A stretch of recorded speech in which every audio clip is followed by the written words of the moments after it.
Hola,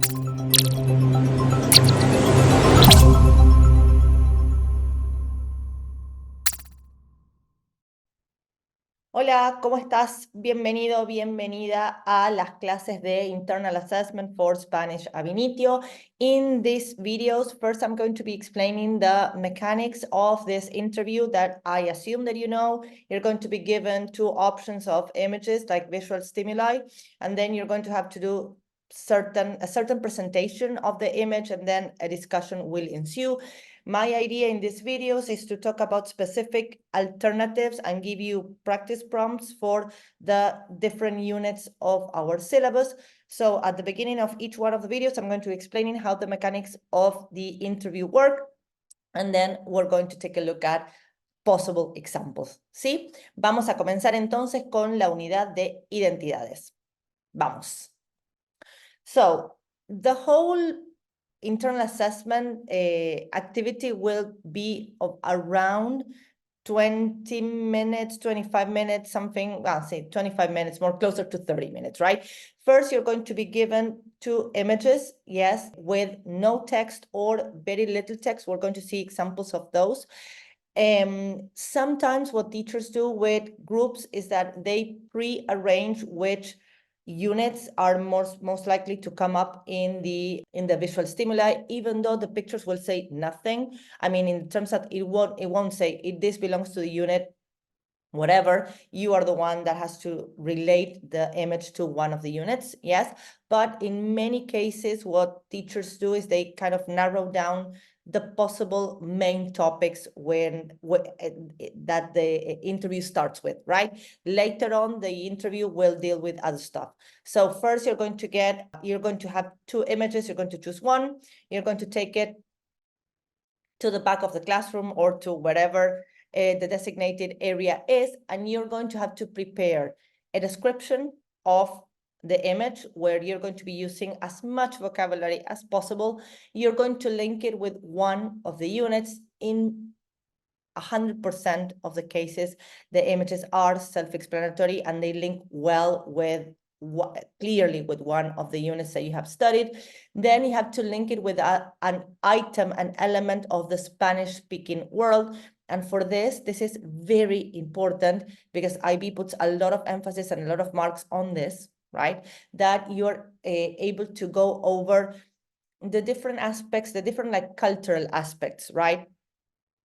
That you have been working with, both with your teacher and here in these videos, right? Elements that have to do with, I don't know, ways of life, types of work, rituals or celebrations or what have you, right? That pertain to the Spanish-speaking world. Make sure that you can link it with one, and then a personal interpretation of the image, right? This is important that you prepare. You can also take kind of a notebook or some pages, and you can take bullet points for starting the conversation, because the beginning of the interview is you speaking, right? And the teacher can't say anything. So make sure that you're able to fill at least 2 minutes with, again, some description of the picture. Don't forget that what we're doing is an audio recording, so nobody's going to see the image, or they shouldn't be able to see the image. So it's important that your first presentation is self-explanatory. Then you explain what aspect of the different 5 units you think this is related to, and then a little more elaboration on the aspect of the Spanish-speaking culture that you want to work with, and what do you think about the picture, right? What will happen later on is there's a little, like a short conversation between you and your teacher, where you elaborate a little bit more on what's happening in the image, right? It's very likely that the teacher will ask questions about, like, for example, now we're going to see an image of a family, or what we think is a family. Then there may be questions about how is your family organized, like basic stuff to elaborate a little bit more on the contents of that unit. And then after those 3-4 minutes have gone through, the teacher will say, okay, thank you very much. We're going to talk about another unit, right? And they're going to give you another unit to speak about, yes? And that can be any any of the units except for the one that you have elaborated on. And there is a strong focus on the Spanish-speaking culture, right? This is an Ab Initio course, so nobody's expecting you to be like, let's say, super sophisticated with the things that you say. But yes, the idea is that you're being immersed into another way of seeing the world, that is the one with the Spanish-speaking culture, that, as we have seen, is very complex and very different in itself, but at least that maybe you felt some kind of connection or more interest in one of the aspects of the Spanish-speaking culture. Make sure that you're able to elaborate on that. So now we're going to go to, I hope this is clear, and I hope that your teacher has already explained this to you. We're going to see first one image, then another image, and then you have the other videos to focus on the other units. So in my head, I am preparing a description, a link with a unit, a link with, meaning that I have to choose what unit I'm going to focus on, a link with the Spanish-speaking world, and some personal interpretation that this one will actually make the entrée for the second part of the internal assessment, that is this discussion on the topics of the image. So this is image number 1. As I was saying, we have a family, or something that looks like a family. You could describe the image as being an extended family, una familia extendida, with different generations, diferentes generaciones. We can talk about why are they together. This is part of the personal interpretation. Sorry, before we go to the personal interpretation, we could even describe what they're wearing. So we use our vocabulary for clothes or the way they look, in the sense that they have pelo largo or cabello largo, that the one that seems to be the older guy, the grandpa, right, el abuelo, parece ser el abuelo. I don't want to, this is not written on stone, pero tiene barba. Una de las niñas lleva gafas o anteojos. We could also say that they are dressed in a very informal way, which can also convey, and this goes for the personal interpretation, that this is not a special occasion. They're just meeting up kind of regularly, right? Because it's not like a special party or anything, right?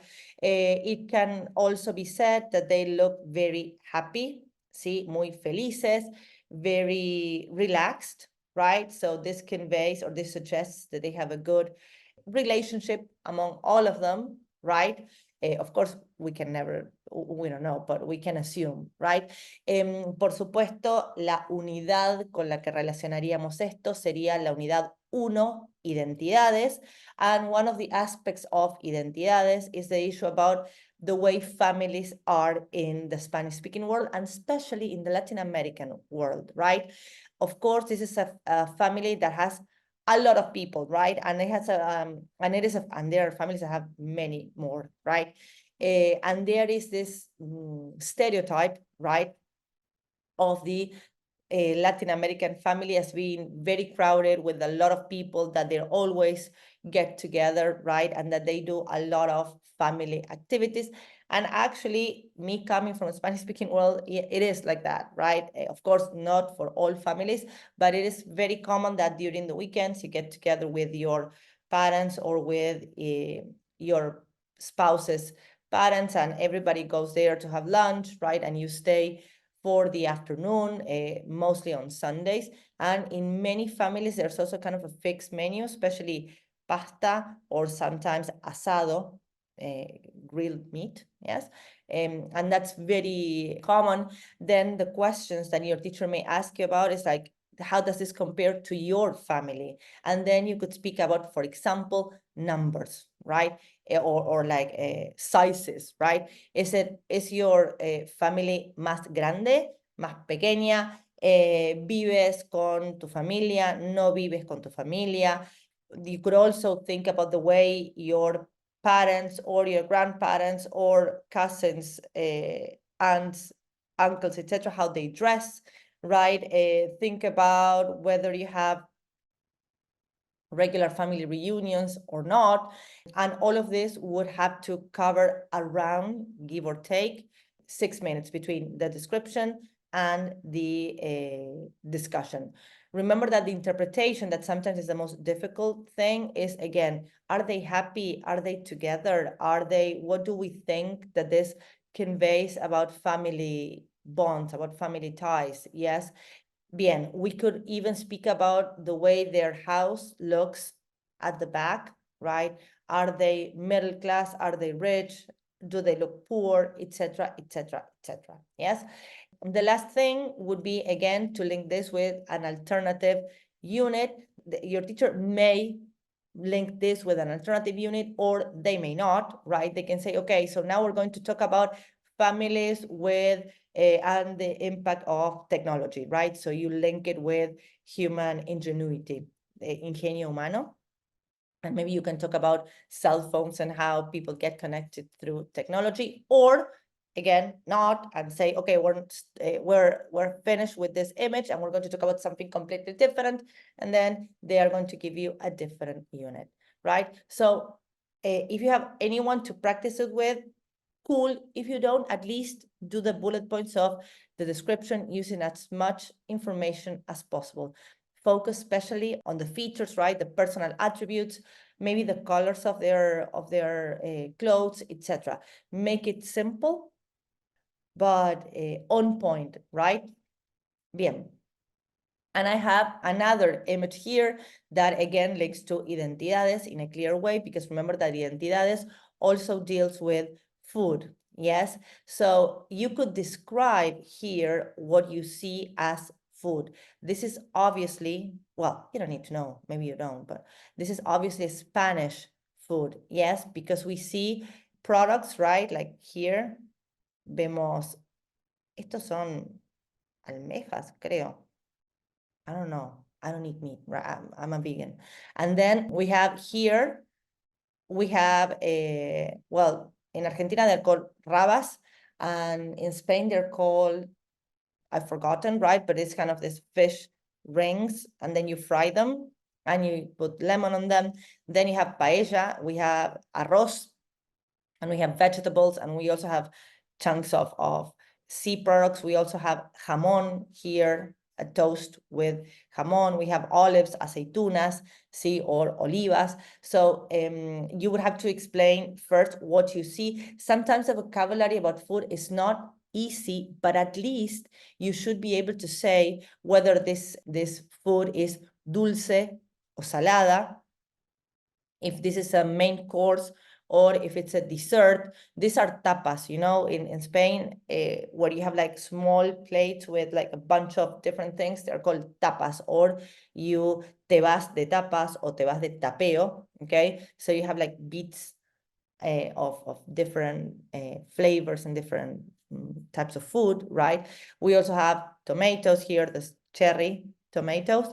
So again, you could describe at least the flavor that you think these things have. Start with the vocabulary that you have. Maybe you don't have paella or arroz con azafrán y frutos de mar, okay? Maybe you don't have that, but yes, you may have tomatoes. Maybe you do have toast, tostada. Maybe you do have ham, jamón. And the other thing that you could go to, if that doesn't work, at least you could speak about how colorful the food looks, right? You could speak about how, about the interpretation. You could speak about whether this looks like a healthy food or not. Remember this idea of eating healthy, that is part of Identidades.